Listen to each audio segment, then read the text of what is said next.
Unlike other sports, tennis is known for having teen sensations, talented young guns who move into and through the professional levels faster than the cars they've just learned how to drive. So when a 16-year-old is beating legends, or a 17-year-old is shocking the world, we can't help but pay close attention. Join us as Best of 5 counts down some of the most astonishing teens in the game who captured some of the highest honors in tennis before ever turning 20. This is the Best of 5 Teen Phenoms. You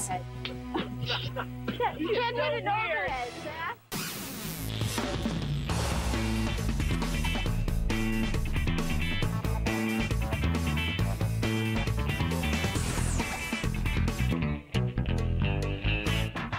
Every tennis player is born with a certain amount of talent that is developed over the years to perform at the professional level.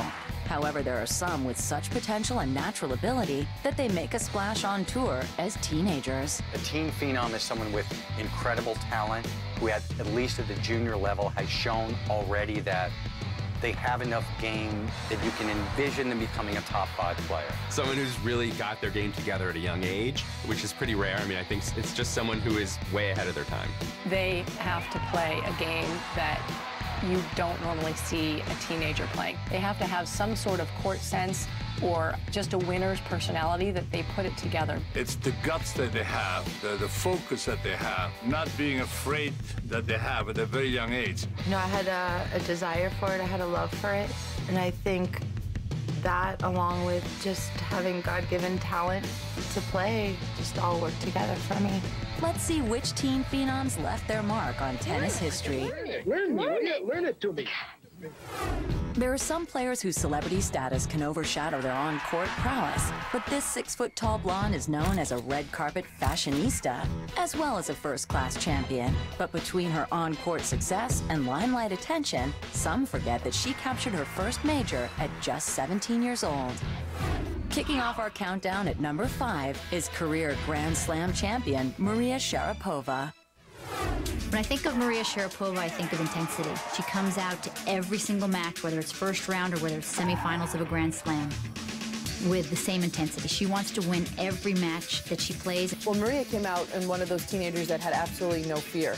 She believed in herself, she had a lot of confidence, had this big serve, she had the big groundies, but no one really thought she could put it all together so quickly. She's just a little twig of a girl. She's tall, she's all legs. Hello. And she's banging those ground strokes and had learned well from Robert Lansdorp and working with her father. After the lesson, he said, what do you think of my daughter, you know? And I was used to saying, oh, I just think your daughter's phenomenal. Oh, and I go, yeah, you know, your daughter, yeah, she's pretty good, but her forehand sucks. Harder than that. I just sat like a duck. Maria worked with Robert Lansdorp from the age of 11 to 18. You gotta hit it, though. God, you cannot just sort of mosey it in there. Come on. His strict training paid off when at just 14, she made her professional debut at the 2002 Pacific Life Open.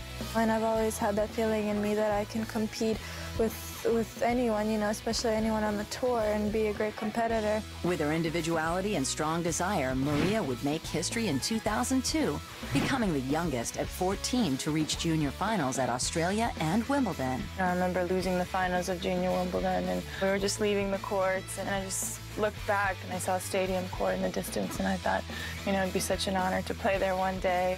She saw herself winning. She saw herself as number 1. And I don't think there was a cell in her body that was engaged in a debate about whether she could do it. In straight sets. Maria's sheer drive would land her in the top 50 at 15 years old as she completed her first full professional season in 2003. You have that type of perspective when you're at that age where nothing bothers you. Every win, every loss, it's all experience, and at the end of the day, you just try to learn from every single match you play.